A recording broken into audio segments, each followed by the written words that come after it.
ప్రతి అడుగులో నీ స్మరణ పరమానందమే. నీ భక్తుడై పుట్టడం నా గొప్ప వరమే. నీ సేవలో తరించడం నా అంతరంగ బలమే.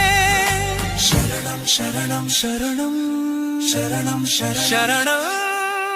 ఏదే మాయో లోకం అంతమాయే, నీ నామస్మరణే శాశ్వత సత్యమాయే.